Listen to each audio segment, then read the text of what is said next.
Assalamualaikum warahmatullahi wabarakatuh. Good afternoon, hello everyone, and Honorable Miss Maslihatul Umami as lecturer of our class and all of my beloved friends.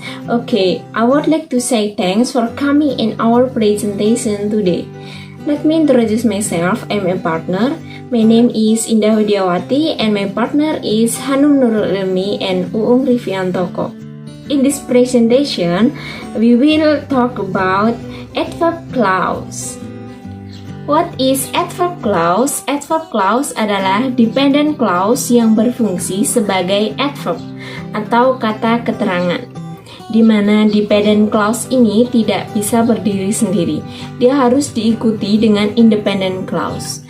Walaupun si dependent clause ini sudah memiliki subject and verb, tetapi dia tetap tidak bisa berdiri sendiri. Selain itu, adverb clause juga ditandai dengan adanya subordinate conjunction seperti after, because, when, kemudian talk, all talk, dan masih banyak lagi. Nah, subordinate conjunction ini berfungsi untuk menghubungkan antara dependent clause dan juga independent clause. Jenis-jenis adverb clause yang pertama yaitu adverb of time. Adverb of time adalah adverb clause yang menyatakan keterangan waktu. Adverb of time biasanya diawali dengan satu subordinate conjunction seperti after, before, since, kemudian until. Nah, di sini ada contoh kalimat dari adverb of time, yaitu I will go to your house after I finish my lunch. Saya akan pergi ke rumahmu setelah saya makan siang. Nah, di sini coba kita identifikasi. I will go to your house. Di sini kalimat ini merupakan independent clause, sedangkan after I finish my lunch merupakan dependent clause. Yang pertama, I will go to your house.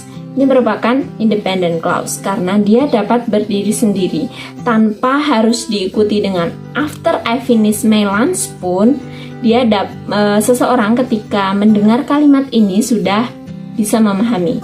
Berbeda dengan dependent clause-nya yaitu after I finish my lunch. Ketika kita tiba-tiba mengatakan after I finish my lunch, maka seseorang tidak akan bisa memahami kalimat tersebut. It's the meaning of dependent clause.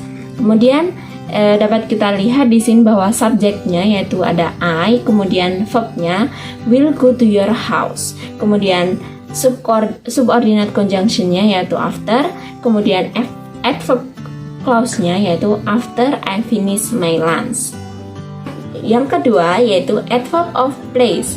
Adverb of place yaitu adverb clause yang menyatakan lokasi di mana suatu peristiwa tersebut terjadi. Adverb of place ini biasanya diikuti dengan salah satu subordinate conjunction, yaitu where dan wherever. Contoh kalimat dari adverb of place ini yaitu she will live wherever her husband lives. Dia akan tinggal di mana suaminya tinggal.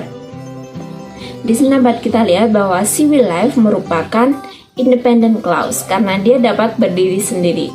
Kemudian wherever her husband lives merupakan dependent clause karena tidak dapat berdiri sendiri.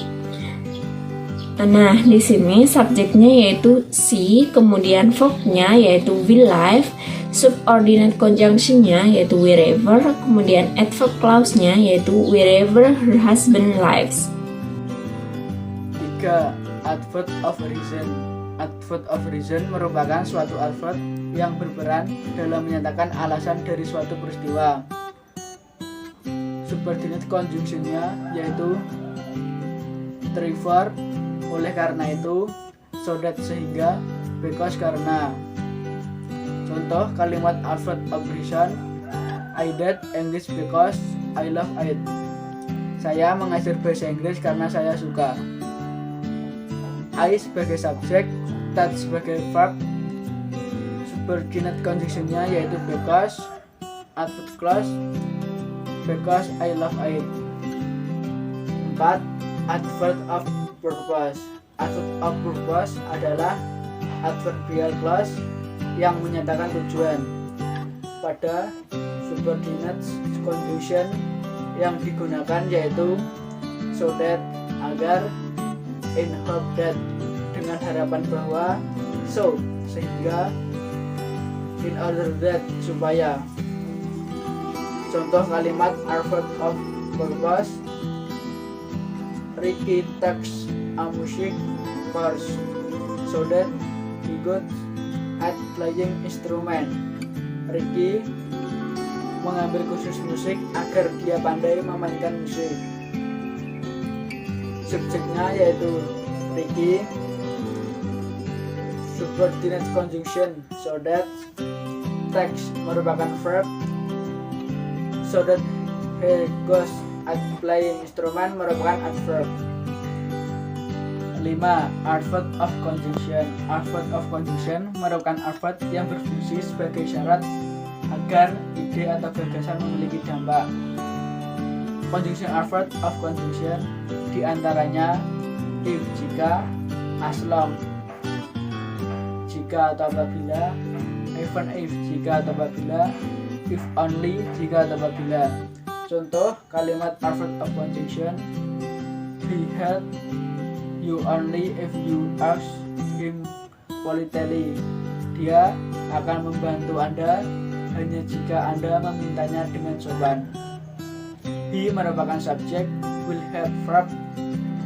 Subordinate conjunctionnya only if, adverb clause only if you ask him politely. C. Adverb of contrast. Adverb of contrast merupakan adverb yang menyatakan pertentangan. Adverb of contrast biasanya ditandai dengan tanda koma. Pada umumnya, adverb of contrast juga diikuti dengan subordinate conjunction, yaitu when ketika, will meskipun, were sebaliknya, although meskipun, dan seterusnya. Contoh adverb of contrast: I cannot buy a new car although I am very rich. Saya tidak dapat membeli mobil baru meskipun saya sangat kaya. Subject I, verb cannot buy, subordinate conjunction although, adverb clause although I am very rich. Adverb of manner.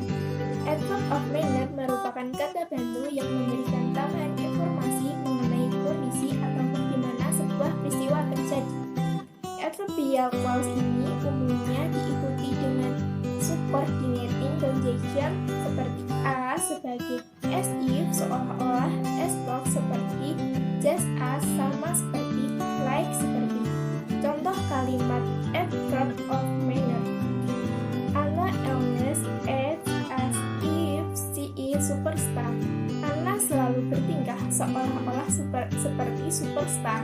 Subject Anna, verb always acts, subordinate conjunction as if, adverb clause as if she is superstar. Next, rumus adverbial clause. Secara umum, rumus adverbial clause sebagai berikut: subordinating conjunction plus subject plus verb. Posisi adverb clause.